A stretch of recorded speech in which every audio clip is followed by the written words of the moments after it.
If you're looking for a practical, spacious 5-seat family hatch with a bit of SUV attitude and a touch of extra off-tarmac capability, the obvious solution is to opt for one of the market's popular Qashqai class crossover models. But there is another option. Renault's Scenic XMOD may be first and foremost a compact MPV, but mud and snow tyres and a clever grip extend traction system actually give it more capability than most front-driven crossovers and small SUVs. And its people-carrying roots mean greater interior flexibility too.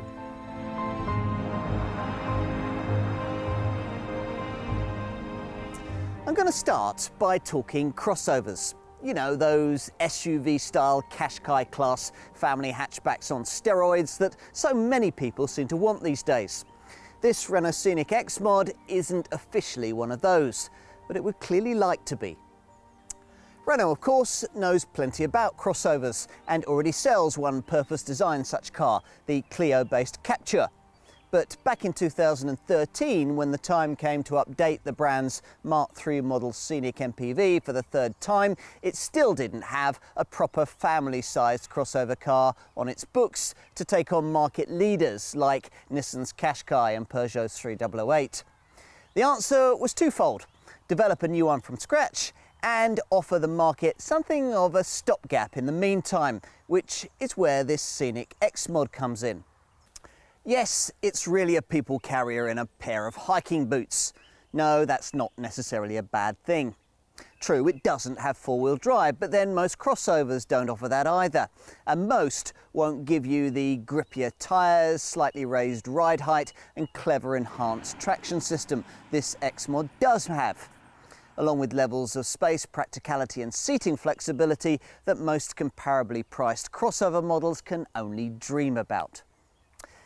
If you like the look and don't mind the people-carrying heritage of this car, you could conceivably find it all quite tempting.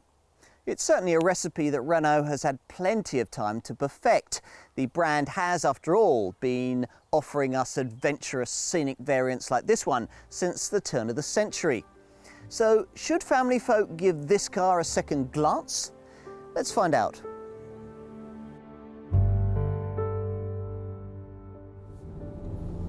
To be honest, I'm a bit fed up with reading motoring writers who'd obviously normally never be seen dead in an MPV, writing about their perceived lack of driving experience sparkle. If you're hurling one of these around the lanes, you'll either need a ready supply of sick bags in the back, or you very obviously bought the wrong kind of car. So Renault's choice to prioritise comfort in scenic motoring has always been the right one. It's a pleasant surprise then to find that this third generation model can also work with you when you're running late for the school play or you're behind schedule on a back road with dinner burning in the oven, even if it isn't the sharpest drive in the class. Much of this is down to a clever front suspension setup.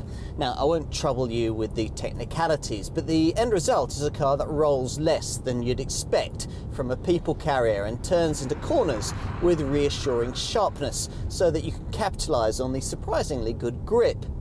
It's just like any normal family hatchback, in fact. Most importantly, all of this has been achieved without affecting the absorbent ride, while noise is well suppressed thanks to copious soundproofing. So far so good. What about underneath the bonnet? Well, Renault has made the mistake of trying to sell higher performance scenic derivatives over the years that buyers avoided like the plague, so the engine lineup these days is dictated more by sense than by speed. Still, you'll find the units on offer to be a willing bunch, provided you can stretch beyond the ageing entry-level 110 brake horsepower, 1.6 VVT normally aspirated petrol power plant, which ambles to 62 miles an hour in 11.7 seconds en route to 118 miles an hour. True, those are the same kind of figures you'd achieve from a Scenic with one of the two 1.2 litre turbo TCE petrol units beneath its bonnet. There's now a choice here between 115 and 130 brake horsepower outputs. But you wouldn't feel that from a seat behind the wheel of any Scenic 1.2 TCE, given that it'll be able to offer you 30 to 40% more pulling power than the 1.6, yet will cost around 20% less to run. Green pump orientated customers able to justify the ownership price premium will find that this is a much better way to go. Most, however, will want a diesel.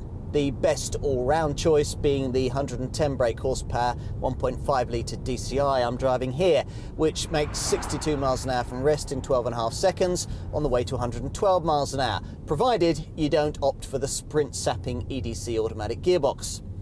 Those in search of more power, meanwhile, have an impressive 130 brake horsepower 1.6 litre DCI option at their disposal, capable of 62 in 10.3 seconds on the way to 121 miles an hour. In other words, the kind of performance you'd expect from a rival 2 litre diesel, without, of course, the associated running costs. All of these engines can be ordered either with the standard Scenic body style or in a Scenic XMOD form that gives you a slightly more adventurous SUV kind of feel. The XMOD concept hopes to do enough to enable some to consider this car as a viable alternative to a Qashqai class crossover model. A big ask? Well, possibly. The first thing to point out is that, unlike the earliest expeditionary style version of this model that Renault bought us, that was the first generation design-based Scenic RX4 of 2000, but just like its second generation replacement, the Scenic Conquest, this car doesn't have either four-wheel drive or any sort of significantly raised ride height to offer. Still, that's hardly a crossover segment deal breaker. If you find any Qashqai style car with either of those things, you found something very rare indeed. What this XMOD Scenic does have is a bit of extra technology to help it make better use of the grip that it can find. Let me explain.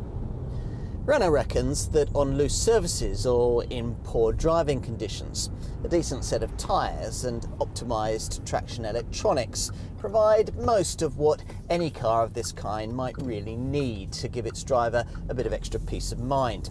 So that's exactly what the XMOD package provides.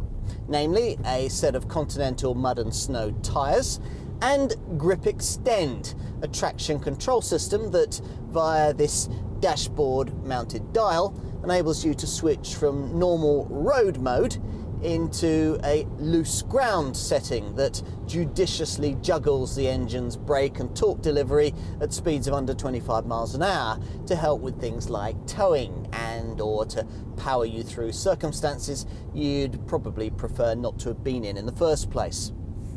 If you feel a bit more confident, there's a further expert mode that does much the same thing but isn't limited by speed and doesn't restrict the engine torque, so you've got a bit more hands-on control. Peugeot offers exactly the same kind of thing in the grip control option available to buyers of its crossover models, and as there, this system is quite effective, provided you recognise its limitations. Remember that ground clearance, though raised from 120 to 150 millimetres, is still limited and don't come over all Renault fines. True, you could justifiably argue that fitting any ordinary people carrier with a decent set of winter tyres would deliver much the same kind of result for an experienced driver with a careful throttle foot. But not all of us are experienced drivers, and in a world of prioritising PE kits and pencil cases, most families simply can't be bothered to switch the tyres on their cars to match the seasons. For these people, the fact that a Scenic XMOD offers more poor weather peace of mind than many a Qashqai class crossover may well be tempting.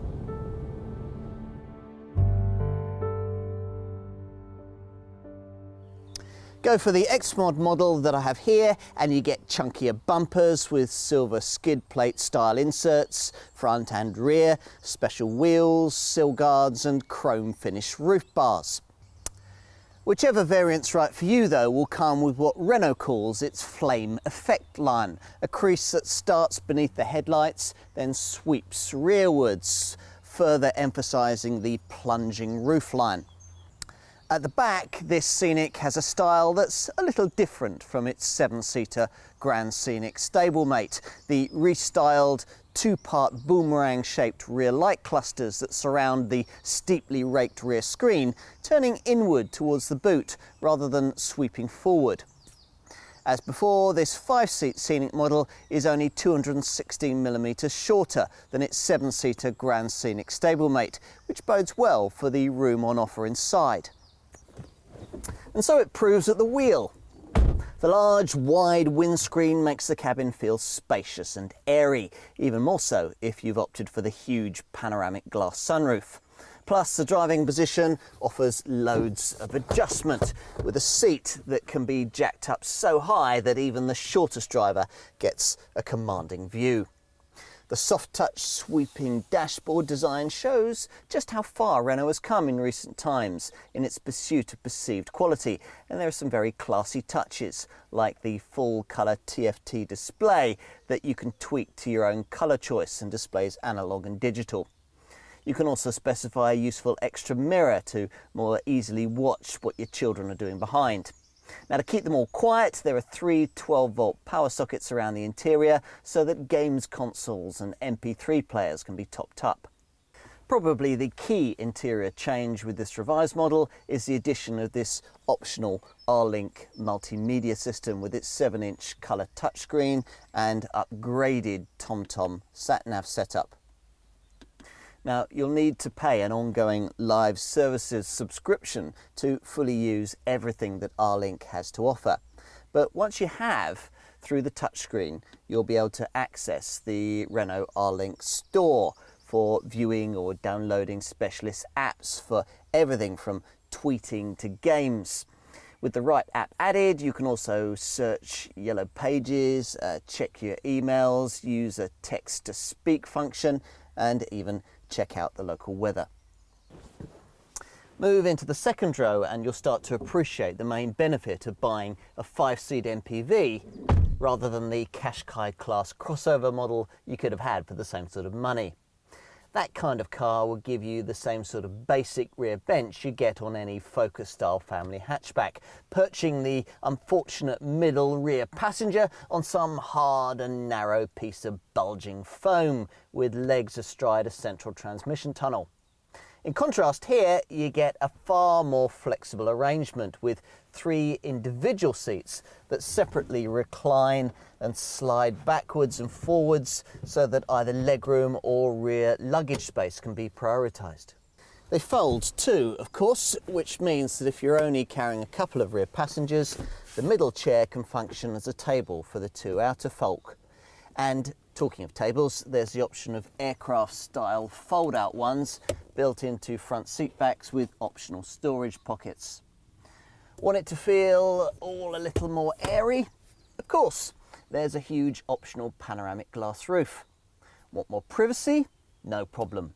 There are optional integrated retractable rear side window blinds that you can specify along with dark tinted rear windows.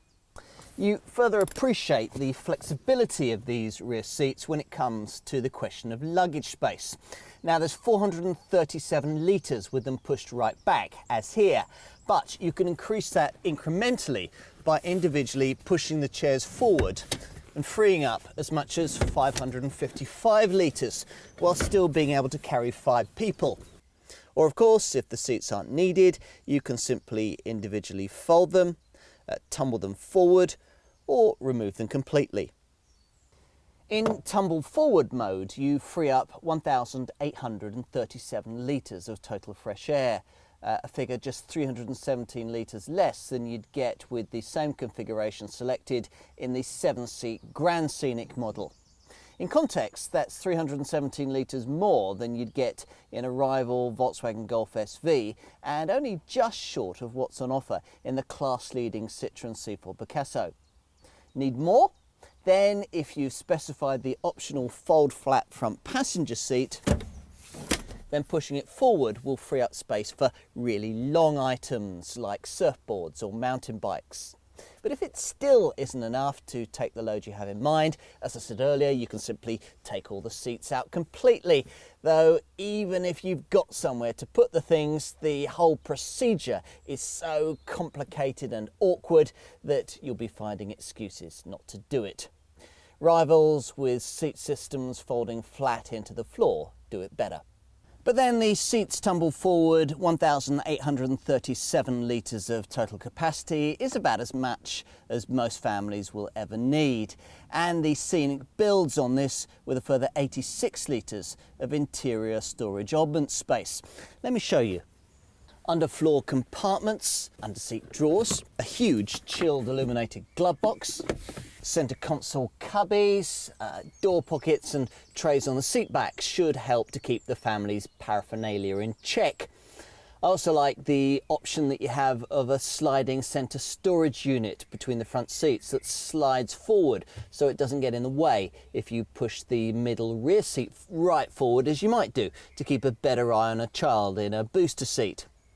Overall then, if you don't need 7 seats, there's probably enough flexibility here to justify this Scenic's premium over a conventional Megane-sized family hatch.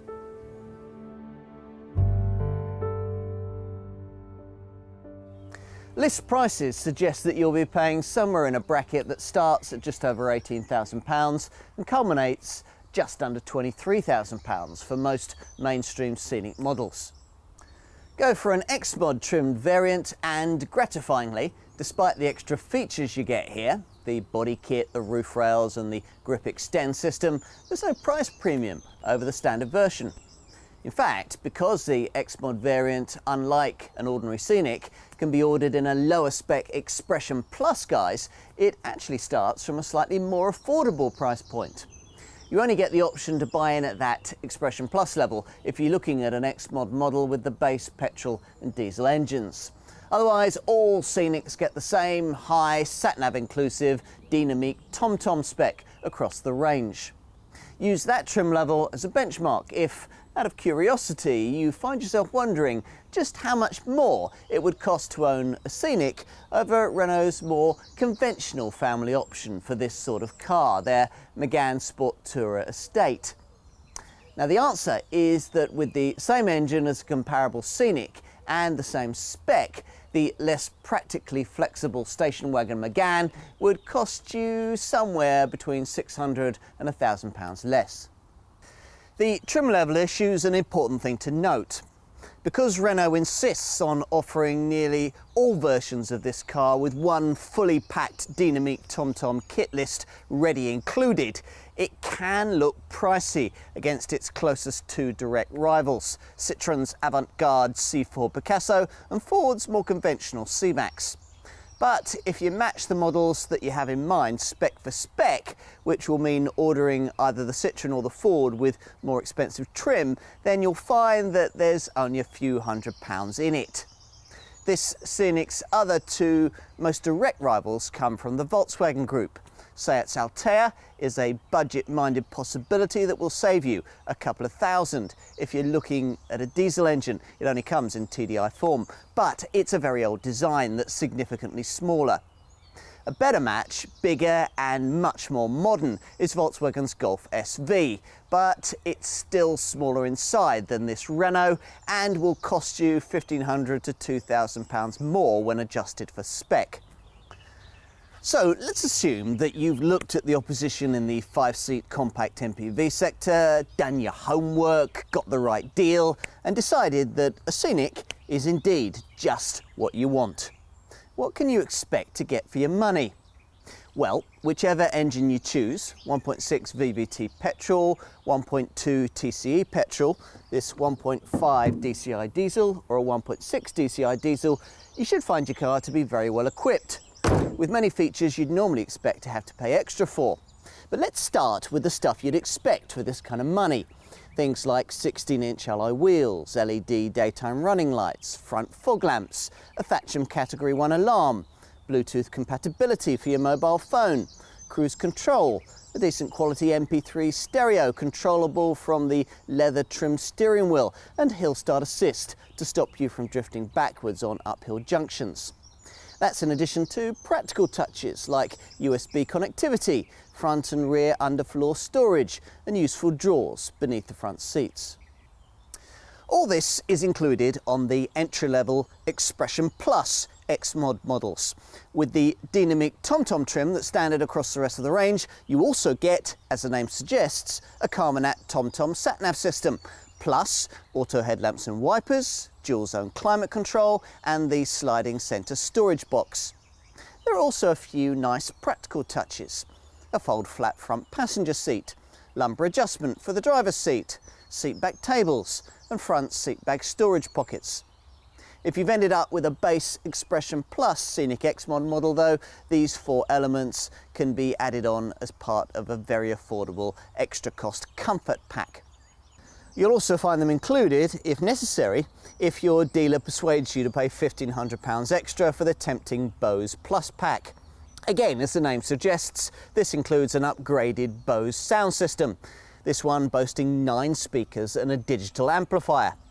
Plus, to justify the sum being asked, you get all the stuff that ideally you'd really want. Things like keyless entry, suede and leather trim for the seats, smarter alloy wheels, power folding mirrors, a sports steering wheel, various trim highlights, aluminium pedals, and practical features like rear parking sensors and extra tinted rear windows with sun blinds. Elsewhere on the options list, there are things like leather trim, heated seats, a digital radio, and a panoramic glass roof.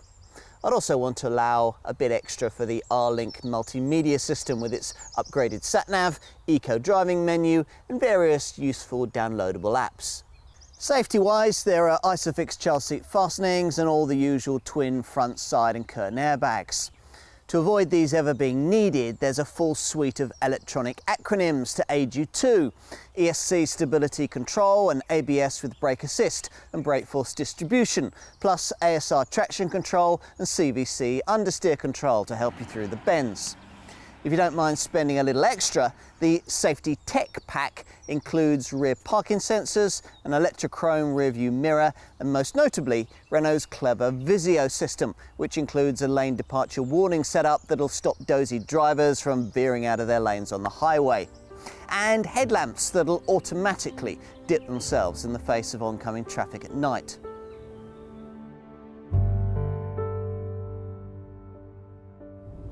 The Scenic may no longer have the lowest running costs in its class, but they're still impressively low for a car of this size.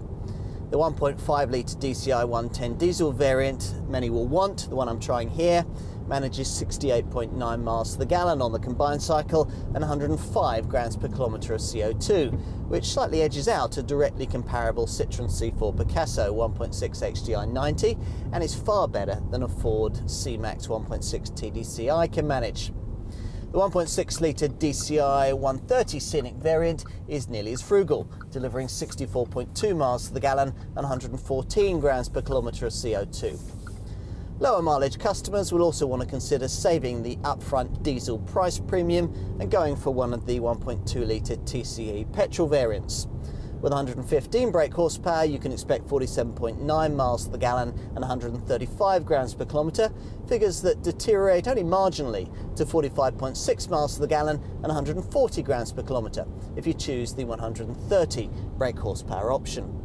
All of these Scenic models are aided in achieving these figures by a stop and start system that cuts the engine when you don't need it, stuck in traffic or waiting at the lights. The base 1.6 VVT 110 petrol model, however, does without it, which is one reason why its returns are so relatively poor. 38.2 miles to the gallon on the combined cycle and 174 grams per kilometre of CO2.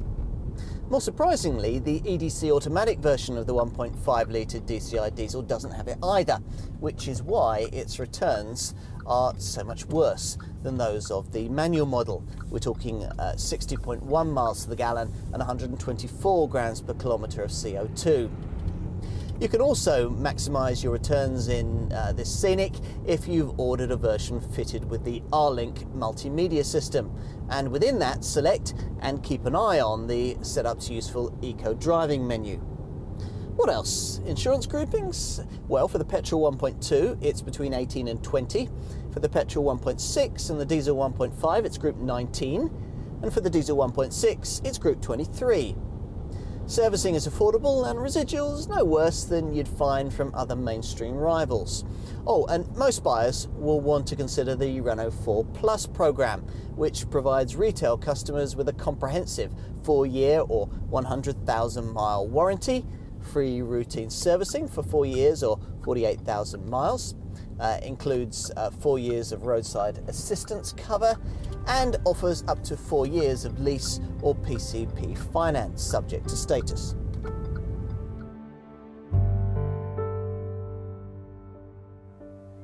It's taken a little while for Renault to tune the appeal of its ruggedized Scenic model, but this XMOD version might just be the one to hit the mark, with a small number of British buyers prepared to seek it out in the first place. After all, there's actually a lot to like about this car, most notably its pragmatism. The truth is that most family buyers don't actually need all-wheel traction most of the time, and on those rare days when it is snowy or you venture gingerly off a paved surface, front-wheel drive paired with the right tyres will usually get the job done. That's certainly the argument advanced by most front-driven crossover segment cars, but it's ironic that despite their SUV bravado, these Qashqai class models will probably be less effective than an apparently humble Scenic XMOD when you really need them to be, say dealing with a muddy car park or when negotiating the school run through the next snowy snap. Unless you pay thousands extra for a crossover with four-wheel drive, this Renault's mud and snow tyres and grip extend traction system will make it much the better bet in these kinds of situations. All of which means that if you were lazily heading into one of the popular Qashqai class crossover models I've been talking about, or indeed planning to spend even more on a Freelander or RAV4 style soft-roading compact SUV, it's worth giving the Scenic XMOD a place on your shortlist. You might well be convinced by its sheer common sense. And there we were, initially thinking that this was all style over substance.